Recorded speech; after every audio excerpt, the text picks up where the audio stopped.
Bonjour et bienvenue sur Astro Caca. Aujourd'hui, on va parler de l'année astrologique 2024. Donc on va parler des transits, des mouvements planétaires principaux qui vont avoir lieu.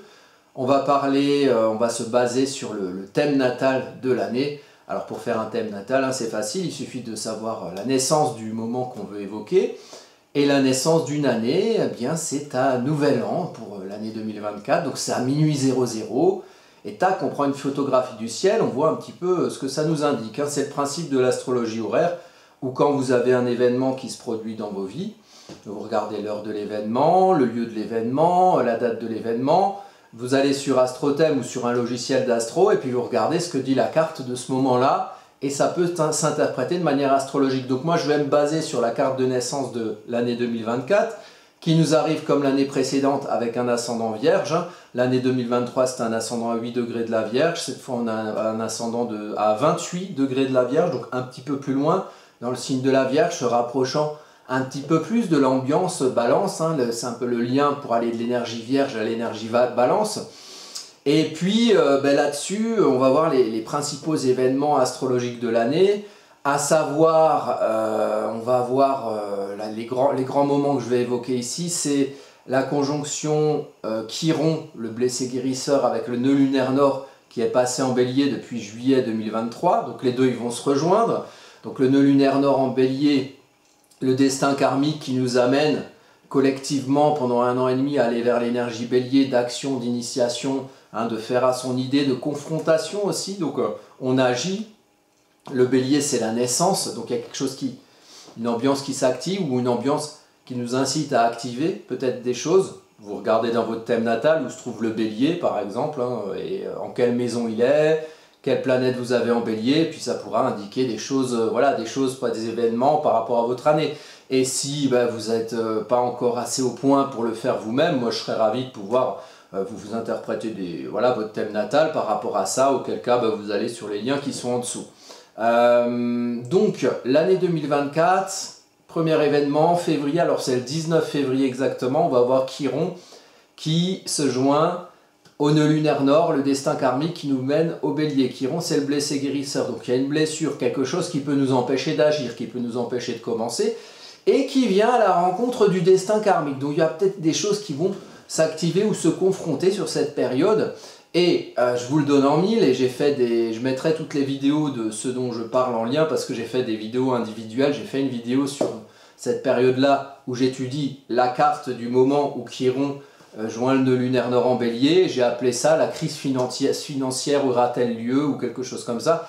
Parce que il se trouve, je vais vous en parler là en suivant dans la vidéo, que ça ressemble à des événements, à un positionnement où il y a eu pas mal de crises financières, type krach boursier de 1929, type crise des subprimes de 2008, enfin voilà. Donc, à suivre. Peut-être cette période va-t-elle être importante, d'autant plus qu'il y aura la conjonction des planètes personnelles Mars et Vénus à Pluton qui sera en début Verseau, et que la dernière fois qu'on a eu une conjonction Mars-Vénus à Pluton, qui cette fois-là était en fin Capricorne, on a eu le début de la guerre en Ukraine, c'était le 24 février 2022, donc il pourrait y avoir aussi des événements par rapport à ce triste événement, peut-être des évolutions ou des choses comme ça par rapport à ce qui se passe en Ukraine actuellement.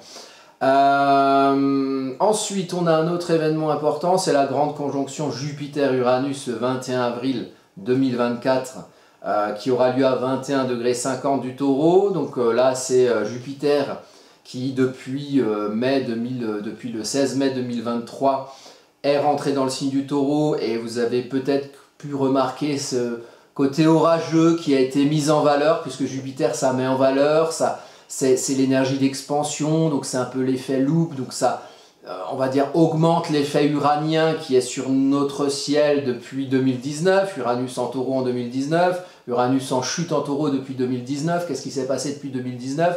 Dans nos précarés, dans notre confort, dans nos corps, dans nos environnements, Uranus il a un peu foutu le bordel, il a mis le vent de la tempête, mais pour au final nous faire évoluer vers autre chose, vers un autre paradigme, vers un autre précaré, où on aura l'ambition peut-être de faire valoir qui on est Uranus, hein, c'est la révolte de l'individualité, de l'individu, de l'originalité, faire valoir sa propre voix, donc qui va nous amener à un changement de notre manière de nous considérer dans notre précaré taureau. Et Jupiter, depuis mai 2023, vient amplifier tout ça. Et le paroxysme de ce moment, le moment où ça va être très très très fort, c'est le 21 avril 2024, où les deux planètes, tac, se rejoignent dans le signe du taureau. Donc voilà, déjà deux événements intéressants pour l'année à venir. Il y en aura d'autres, donc on va déjà commencer par ceci. En étudiant la carte natale, en se basant là-dessus, la carte natale de l'année 2024. Je vous renvoie à la page YouTube sur laquelle vous êtes actuellement, aux références vidéo que je mets en référence en lien par rapport à ce que je dis, parce que j'ai étudié individuellement chaque point que je vais évoquer ici. On va faire un petit peu un listing et un programme un peu général. Voilà, donc allez sur la chaîne Astro Kaka, regardez les vidéos dont je parle, et puis elles seront en lien dans le descriptif qui est sous la vidéo, si vous voulez aller plus loin là-dessus, évidemment. Donc, la carte de 2024, les transits du moment, donc de la création, de la naissance de 2024 à minuit 00, le 31 janvier, ou le 31 décembre, 1er janvier, à minuit le 1er janvier. Alors, il se trouve que nous arrivons avec un ascendant à 28 degrés de la Vierge, qui fait le lien entre le signe de la Vierge et le signe de la Balance. Qu'est-ce que ça veut bien pouvoir dire? Alors le signe de la Vierge, c'est une énergie qui range, hein, c'est une énergie qui met les choses au clair de la conscience, au clair de quelque chose qui peut être mentalisé, donc qui peut s'expliquer par des mots rationnels.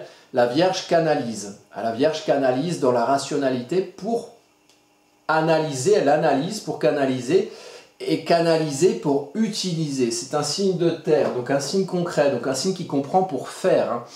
Et le passage au signe suivant de la Balance, ça marque finalement ce qu'on a compris de ce qu'on est, soi, personnellement, où est-ce qu'on veut aller, et le rapport entre le soi et le nous de la Balance, donc finalement, à travers ce qu'on comprend de nous, qu'est-ce qu'on veut faire avec les autres, et comment on fait valoir notre équilibre entre le moi et le nous, donc notre sensation sensation vénusienne, c'est un signe vénusien, la Balance, notre sensation à ce que les choses soient équilibrées dans notre vie relationnelle, dans notre rapport aux autres, pas ressentir des sensations d'injustice ou le moins possible, à la lumière de l'analyse mercurienne du signe de la Vierge, qui est un signe mercurien, qui nous apprend un petit peu à faire le point où on en est, à séparer le bon grain de l'ivraie, à faire preuve de discernement, hein, une énergie vraiment analytique et puis concrète. On a besoin de se sentir utile avec la Vierge, on a besoin aussi de savoir s'utiliser, de savoir utiliser sa compréhension des choses pour en faire quelque chose de soi, de ce qu'on a compris, avec le message mercurien du messager des dieux Mercure, hein, pour construire quelque chose, faire quelque chose de concret, peut-être avec les autres, dans le nous. Et ici, on a un ascendant Vierge, donc il faut regarder le maître de l'ascendant qui va être Mercure. Mercure ici est à nouveau en mode rétrograde. Au moment où je parle, Mercure est rétrograde dans le signe de la Vierge, justement. Septembre 2020, on est le combien, je ne sais même pas, le 10 septembre, on est le 10 septembre 2023 au moment où je parle. Et là, je parle d'une carte qui est le 1er janvier à minuit, qui annonce l'année 2024. Donc, le maître d'ascendant qui a un Mercure rétrograde en maison 3 et dans le signe du Sagittaire. Qu'est-ce que ça veut bien pouvoir dire ? Alors, ici, il y a quelque chose à comprendre. Le lien entre la Vierge et le Sagittaire, c'est la visée. On vise. L'énergie de la Vierge canalise, après avoir analysé rationnellement où est-ce qu'on en est, maison 12 dans le signe de la Vierge en plus, avec la Lune et la Lune noire qui sont en maison 12. Donc là, il y a quelque chose à chercher, il y a quelque chose à fouiller sur le pourquoi. Finalement, on comprend les choses de telle manière. Et le comment, finalement, on s'est compris, on comprend ce qu'on veut, on comprend rationnellement ce qu'on veut. Si une Mercurie en maison 12, une maison de sous-jacent émotionnel, donc le sens qu'on donne aux choses, il faut qu'on le comprenne, il faut qu'on utilise sa lune en maison 12, une lune en maison 12, c'est plutôt l'intuition, on est intuitif, on a un petit peu des antennes pour comprendre, en tout cas la vie émotionnelle est éclairée, donc il faut chercher finalement au fond ce qui fait sens en nous et qui va naître par nous peut-être pour faire quelque chose avec les autres, pour équilibrer quelque chose avec les autres pour nous sentir bien dans nos relations avec les autres, les gens en face de nous, les gens qui sont à nos côtés, les gens avec qui on est en lien. Donc là, c'est important de se comprendre soi, de comprendre finalement où est-ce qu'on en est dans sa vie émotionnelle, dans ce qui sous-tend, ce qui donne le sens, ce qui sous-tend ce qu'on est et ce qui donne le sens émotionnel à ce qu'on va être et à ce qu'on va faire avec les autres. Donc ça va être important, ça va être mis en lumière par la Lune. Et ici, le Sagittaire, là où la Vierge canalise, donc il y a une idée de direction, on creuse ces canaux vierges pour qu'ils aillent quelque part, pour aller mettre à l'intérieur l'eau des poissons et de ce qui nous inspire, Neptune au descendant, donc de ce qui nous inspire dans ce qu'on veut faire avec les autres, dans ce qu'on projette de nous vers le nous, vers ce qu'on projette du moi vers le nous, ce qu'on projette de nous dans ce qu'on fait avec les autres.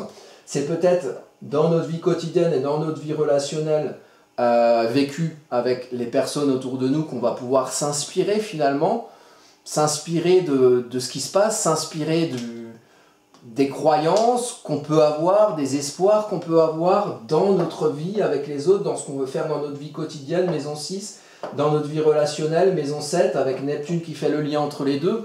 Donc finalement, une idée par soi de comprendre ce qui nous inspire dans ce qu'on fait avec les autres, qu'est-ce qu'on a envie de faire, peut-être séparer le bon grain de livret, qu'est-ce qu'on a envie de faire, qu'est-ce qu'on n'a pas envie de faire, peut-être de séparer le bon grain de livret avec la Vierge en sachant avec qui on a envie de faire des choses, avec qui on a peut-être moins envie de faire des choses, peut-être une idée aussi de se comprendre soi pour comprendre qu'est-ce qui est de l'ordre dans notre relation avec les autres, d'une influence des milieux qui sont autour de nous et de ce qu'on est nous là-dedans et comment nous savoir naviguer dans les courants qui sont existants et savoir choper notre propre vague à travers l'analyse vierge en choisissant finalement dans quel courant on va pouvoir s'insérer, dans quelles croyances, dans quels espoirs, dans quels idéaux on va pouvoir s'inspirer pour faire des choses avec les autres. Donc ça peut être intéressant ici avec Neptune en Poisson pour finalement que ce Neptune en Poisson, ce qui nous inspire dans notre vie avec les autres, puisse être dirigé par le moi vierge qui va analyser pour canaliser et diriger donc ces canaux, donc creuser dans la terre des canaux pour mettre l'eau des poissons à l'intérieur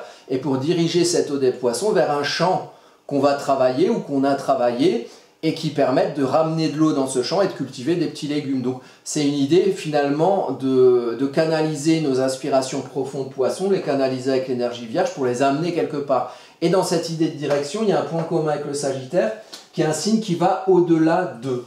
Au-delà d'eux, au-delà de l'eau, donc c'est une naissance aussi, signe de feu après un signe d'eau du Scorpion, qui va fouiller au fond de soi les marasmes parfois qui sont un peu enfermants, l'eau qui est un peu trouble, essayer d'aller creuser sa vérité personnelle à l'intérieur, et aussi la vérité de ce qui nous a parfois empêchés, des influences autour de soi, un rapport dominant-dominé, voilà, certains principes parfois même de manipulation ou d'abus qu'on va aller chercher, fouiller en Scorpion, et en Sagittaire on va au-delà, donc on passe de l'eau au feu, donc on passe de la gestation à la naissance et ici à l'action.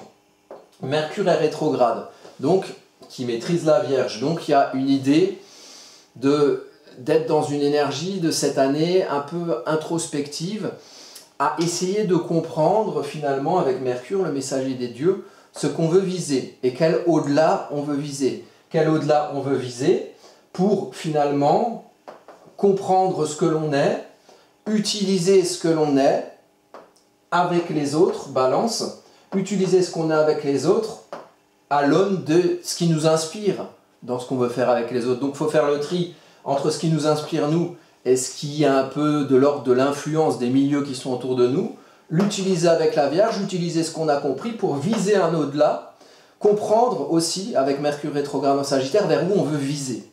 C'est quoi qu'on vise? C'est quel dogme, c'est quelle morale, c'est quelle église. Le Sagittaire, c'est le signe de l'église. Le Poisson, c'est le signe de la foi, de la croyance. Donc finalement, le Sagittaire, il agit, il concentre son énergie active en des morales, en des dogmes, en une spécialité, une canalisation de l'énergie active du Sagittaire pour aller au-delà d'eux. Donc il y a une idée de mouvement. Il y a une idée de mouvement par la Vierge qui canalise un message mercurien. Donc le message, il y a le côté mouvement, c'est la poste. Et le Sagittaire, il agit pour aller au-delà d'eux. Ça veut dire qu'on est à un endroit et qu'on veut aller au-delà d'eux, qu'on est dans une ambiance comme ça. Et l'année 2024 va peut-être nous aider à réfléchir à l'endroit où on veut aller. Quelles barrières on veut sauter, quelles barrières de conditionnement, sociaux, culturels, éducationnels, des habitudes comme ça qui sont parfois enfermantes, On veut viser au-delà pour aller où? Et Mercure permet de le comprendre ça, du moins c'est l'ambiance de l'année. On a des planètes qui sont sur les points d'angle, donc déjà on a Neptune ici, qui est sur le descendant. Donc le rapport aux autres, c'est quelque chose qui doit être, en fait, dans notre rapport aux autres, au descendant, le rapport entre le moi et le nous, il y a de l'inspiration neptunienne, il y a des influences, il y a un tout. Neptune, c'est Neptune en poisson, en domicile en plus, c'est le grand tout dans lequel on s'insère finalement. On s'insère, donc on est soi, et puis on est au milieu d'un grand océan émotionnel, fait de croyances collectives, d'une globalité quelque part. Et nous, on doit s'y retrouver dans cette globalité, mais en même temps, cette globalité nous inspire. Et là où on doit s'y retrouver, c'est en étant soi. En fait, l'idée avec la Vierge, c'est d'aller comprendre qui on est à l'intérieur d'un grand tout qui nous inspire, mais encore faut-il savoir s'y retrouver et pas s'y perdre, et donc savoir avoir une conscience de soi et de ce qu'on veut canaliser de soi dans un grand tout émotionnel autour de soi et notamment dans sa vie relationnelle. On a aussi Mars ici, Mars qui est en Sagittaire et qui est sur le fond du ciel. Le fond du ciel, c'est la base, c'est le socle, c'est d'où on vient, c'est comment on s'est construit. Et ici, Mars indique un au-delà par rapport à peut-être toujours d'où on vient, comment on s'est construit, avec quel conditionnement. Hein. Le milieu fond du ciel, c'est quelque chose qui est proche de la maison 4. La maison 4, c'est chez soi. Où est-ce qu'on en est chez nous? Et qu'est-ce qu'on a envie de faire de chez nous, de notre vie intime chez nous, de notre vie de cocon, de notre vie familiale, de la manière dont on s'est construit dans le cocon d'origine, de la manière dont on continue à se construire dans le cocon qu'on a forgé en tant qu'adulte, et une idée d'aller agir avec Mars, planète de feu dans le signe de feu du Sagittaire, pour aller au-delà d'eux. Au-delà d'eux, une maîtrise du Jupiter en taureau du Sagittaire, puisque Jupiter maîtrise le Sagittaire, donc au-delà d'eux, on est quelque part et on va agir pour aller au-delà d'eux, au nom de quoi, pourquoi? Pour construire une place, se faire une place dans le confort taureau, et toujours une place qui bouge, une place évolutive avec Uranus, et en maison 8, donc une notion de transformation. Donc l'idée, c'est d'essayer d'aller comprendre avec Mercure rétrograde en Sagittaire, comprendre comment agir d'où on est pour aller vers un au-delà et se trouver à travers cette évolution une place dans un confort taureau en tant que force tranquille taureau, un bien-être dans son corps et dans son environnement. Donc il y a quand même une idée, et peut-être que ça vient aussi de toute l'histoire d'Uranus depuis 2019 dans le signe du taureau, accentuée par la présence de Jupiter depuis le 16 mai 2023, l'idée de finalement Uranus qui secoue le taureau, on a besoin d'aller voir ailleurs si l'herbe est plus verte, on a besoin de travailler sa terre dans un autre endroit parce qu'on a bouffé toute l'herbe, parce que finalement on n'est plus en bien-être où on est, donc il y a vraiment une ambiance à aller vers un au-delà, pour prendre sa place dans une évolution qui met en valeur son individualité, donc finalement qui on est, notre futur espéré. Alors ça peut se considérer comme quelque chose d'individuel, vous tout seul, et ça peut se considérer comme peut-être une plus grande place à l'individu, au confort de l'individu, à la place de l'individu dans le monde collectif. Donc, alors on peut dire individualisme peut-être, et on peut dire peut-être liberté individuelle aussi, avec Uranus. Donc viser un au-delà qui va vers une plus grande liberté individuelle ou un meilleur lien entre le confort là où on est, la sécurité taureau. Hein, le taureau, c'est chercher à être sécure dans son précaré. Donc faire le lien entre cette sécurité taureau, pour être en bien-être où on est, sentiment de sécurité, et la liberté d'Uranus, la liberté individuelle. Et je pense qu'actuellement, on est quand même pas mal dans ce genre de considération. Alors maintenant, il y a des cartes, je le précise à nouveau, il y a des cartes spécifiques, il y a des études spécifiques et il y a des vidéos spécifiques sur ma chaîne concernant les aspects dont je vais parler. Le premier, c'est Chiron, et donc là je vais effacer des trucs sinon ça va être le bordel. Donc il y a Chiron qui est en bélier avec le nœud lunaire nord. Et ces deux-là, ils vont se rencontrer le 16 février. Je ne sais même pas si on voit, c'est pas grave, de toute façon j'écris mal. Le 16 février, Chiron et le nœud lunaire nord vont se trouver en bélier ensemble. Bon, c'est annonciateur de crise financière. Alors je vous renvoie à la vidéo que j'avais faite sur, je ne sais pas si vous vous rappelez de ce type, par rapport à la réforme des retraites de mars 2023. à un moment où on a eu plein de changements planétaires, Pluton qui a changé de signe, qui est rentré en Verseau, Saturne qui est rentré en Poisson, et Mars qui était depuis longtemps en Gémeaux et qui est rentré en fin du mois de mars 2023 dans le signe du Cancer. C'est une période de grands mouvements, c'était le moment un peu des manifestations contre la réforme des retraites en France. Bon. Y avait un mec qui s'appelait Dussopt, hein, qui est peut-être encore ministre aujourd'hui, du moins on le voit plus. Et si vous regardez la vidéo dont je parle sur Olivier Dussopt, qui est en lien dans le descriptif, vous verrez que j'annonce qu'on va bientôt plus le voir. Effectivement, ça fut le cas. On ne voit plus, la plupart des gens ne savent même plus qui c'est. Bon, c'était un peu le VRP de la réforme des retraites à l'époque. Et dans cette vidéo-là, j'indique qu'il y a une conjonction qui était Jupiter. Donc Jupiter, il est là, ici. Donc il y avait Jupiter, Vesta, et il y avait une troisième planète qui était en conjonction, et Chiron. Voilà, Chiron, Jupiter, Vesta. Alors, Chiron, Jupiter, Vesta était en conjonction en mars 2023. La dernière fois, enfin une des dernières fois, il y a eu plusieurs fois entre-temps, mais une fois notable où ces trois planètes étaient en conjonction, donc Vesta, la flamme intérieure, Chiron, la blessure, le blessé guérisseur, la blessure, la guérison, et Jupiter qui vient accentuer tout ça. C'est comme une blessure de croyance, quelque part, une blessure de foi, une crise de foi, hein, qui est amplifiée par Jupiter. Eh bien, avant le krach de 1929, où Nœud lunaire nord et Chiron étaient aussi ensemble, à ce moment-là, au moment du krach boursier de 1929, alors vous allez voir sur internet si vous ne connaissez pas, hein, mais c'est un peu une grave crise financière mondiale qui s'est transformée en grave crise économique. Du coup c'était le bordel, les gens ils n'avaient plus à bouffer, et ils se sont tournés vers des ayatollahs un peu extrémistes, genre Hitler, et puis 10 ans après on a eu la Seconde Guerre mondiale.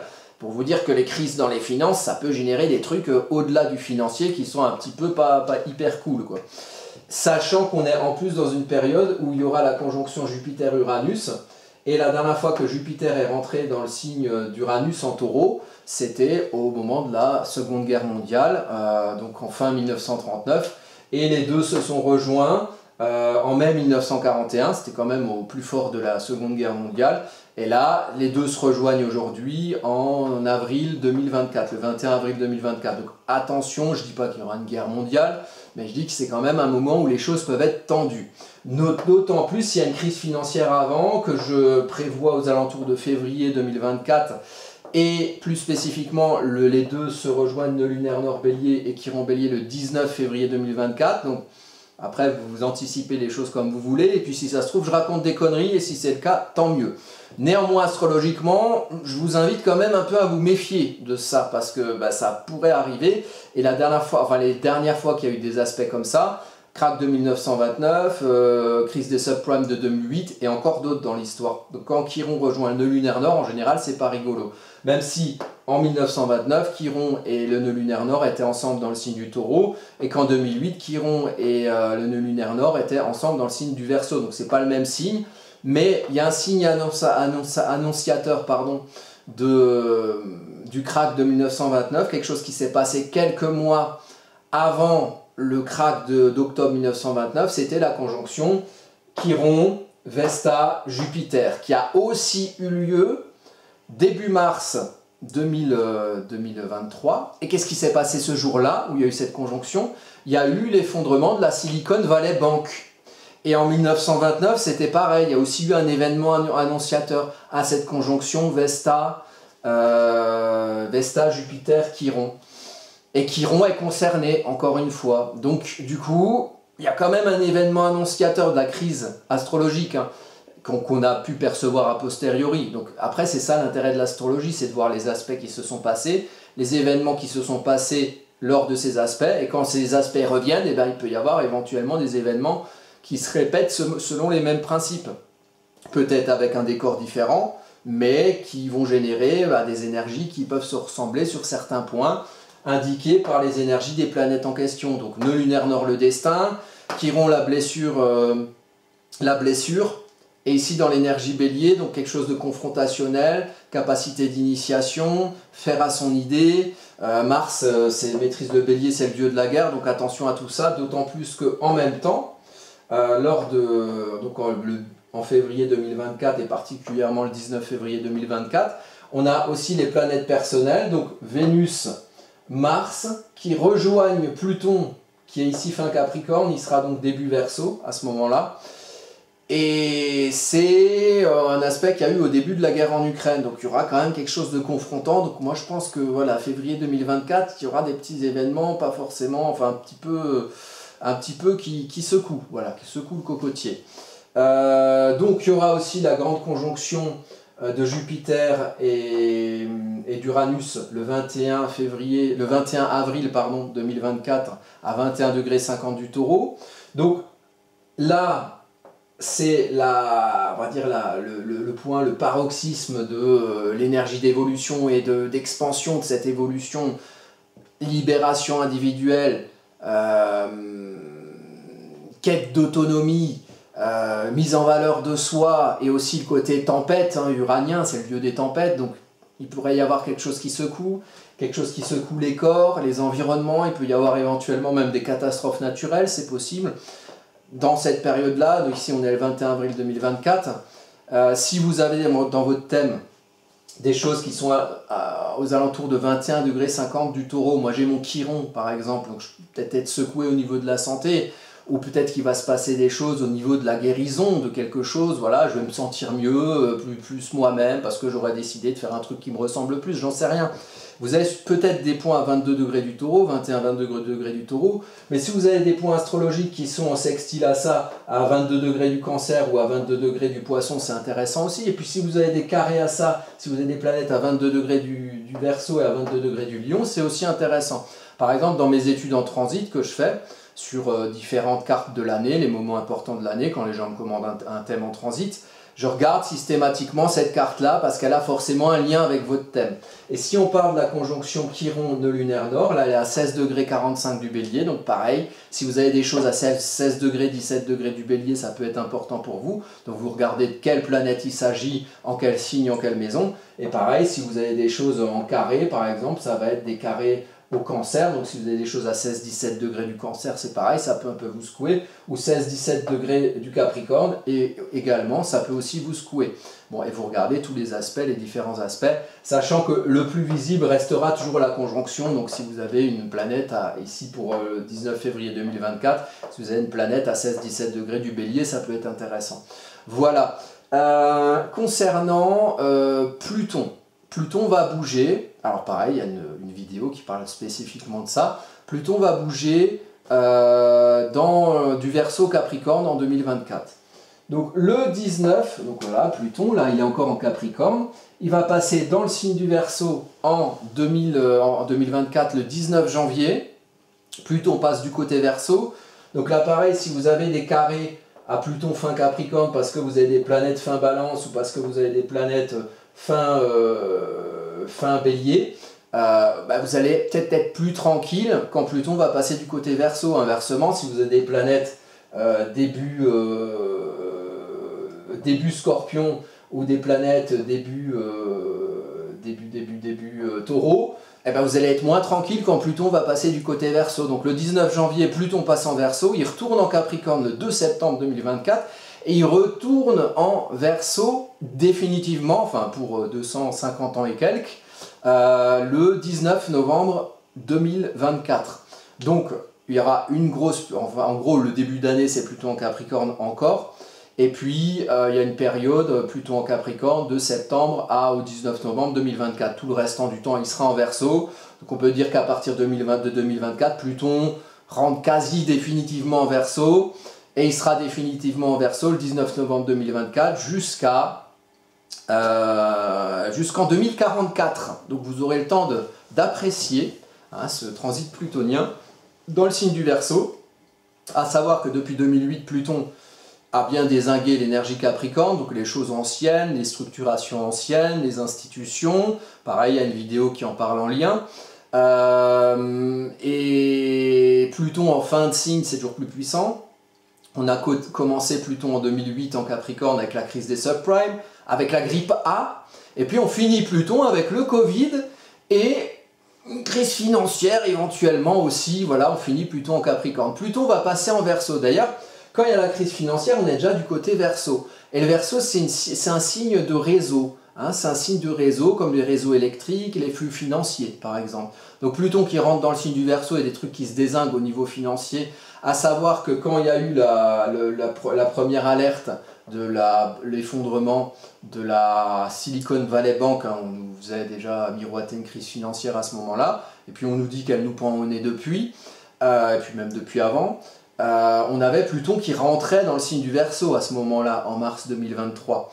Et là, Pluton retourne en Verseau, et peut-être que, activé par une conjonction de lunaire Nord-Chiron, qui souvent est une conjonction qui se passe au moment d'événements de crise financière, peut-être que ça nous renvoie à quelque chose qui se passe à nouveau. Voilà.